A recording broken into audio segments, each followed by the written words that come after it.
I don't think many people are surprised that you guys are here again. People thought a lot of you. You guys play Tennessee Week 10. They won the game. Are you a little bit shocked that they're in this position, or did you see something in them that looked like they could maybe get on this kind of roll? No, I mean, obviously we saw a good team. Like you said, I mean, I think most people assumed it was Baltimore, New England, and us kind of going to be there at the end of the year. But they're playing the best football right now, so it'll be a big challenge for us. Did you get the sense that Pat gained a little bit more confidence, whether it be injury or otherwise, in the offensive line and being able to step up a little bit later in the season and just kind of roll that way into the postseason? I mean, yes and no. I think he's pretty consistent with what he does, so he's always kind of helping us out in that regard. It helps getting everyone back healthy, both line and skill positions and him. So when pretty much everyone's been hurt in a different spot throughout the year, finally got everyone back and got a few weeks together and good things happen. Mitchell, you've talked about how you want to be balanced, right? You want to run, you want to throw, but in this game, situation dictated you had to throw it. I mean, 2 minutes ago in the first half, you had 3 carries, 1 yard. But you were still doing a great job. Andy Reid talked about how great the offensive line was. Why were you able to, when it's pretty much one-dimensional football guys are playing, to still be so sound against the Texans? A good defensive line, good defensive front. Yeah, we knew that was our challenge going into the game. I mean, the guys they have across the line are really good players, and so pretty much across the board. I mean, it's going to be hard for teams to cover our skill guys for more than 3, 4, 5 seconds, which it is for most teams, but our guys especially. So if we're able to do our job and give Pat enough time, guys will come open. So that's really always the challenge for us. Obviously we had a good game doing that, and so doing that again this week will be huge. What type of challenge does Landry present? Maybe going over? Yeah, I mean, he's playing real well for him. He does a good job on the edge. I mean, they got interior guys as well.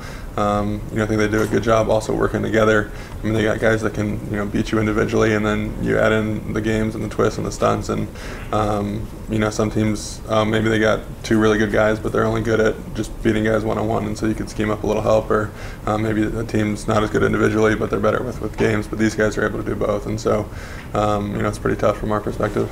You mentioned the injuries. How difficult is it just to not only balance the injuries you've had on the offensive line, but you've had different quarterbacks, different running backs to block for?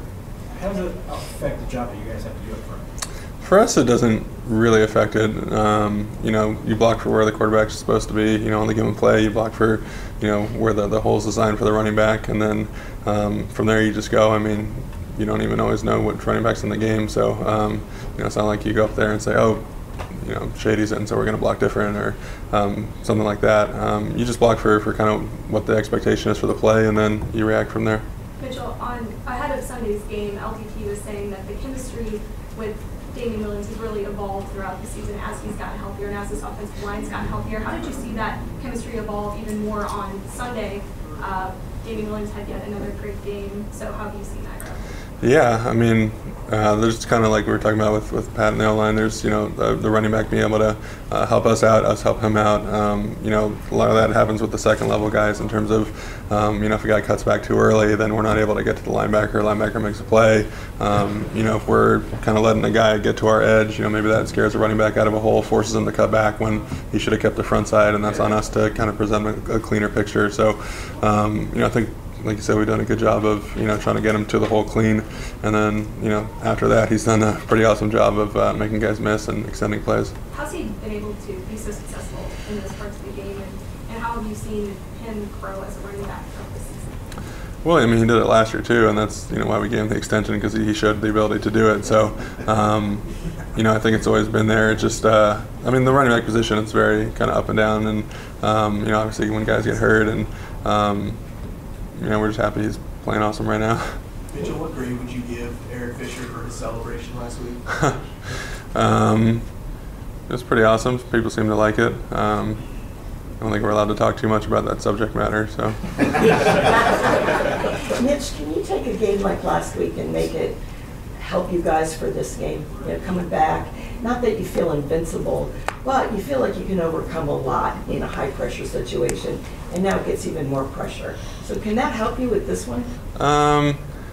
I'd say not really, because if we didn't already believe that, we wouldn't have been able to come back. And so, if anything, it could be counterproductive, where you just think too highly and you don't necessarily work quite as hard throughout the week as, oh, we got this. If something happens, we'll be okay. But I think we didn't prove anything to ourselves last week. I think we always had that belief, and so just because it kind of gets the external view, that doesn't really change what we already know. In what specific ways have you guys benefited from Andy's experience in games like this? Yeah, I mean, it's huge. He's kind of been there and pretty much done it all, and so having him on the sideline and people have asked what was said during the first quarter, what's going on over there, and to me the biggest thing was nothing really out of the ordinary. He didn't throw a fit. No one was going crazy. We just just keep going, keep plugging. I mean, we know that we're good enough when we're playing well to well, not necessarily put up that many points every time, but we're pretty good when we're playing well, and so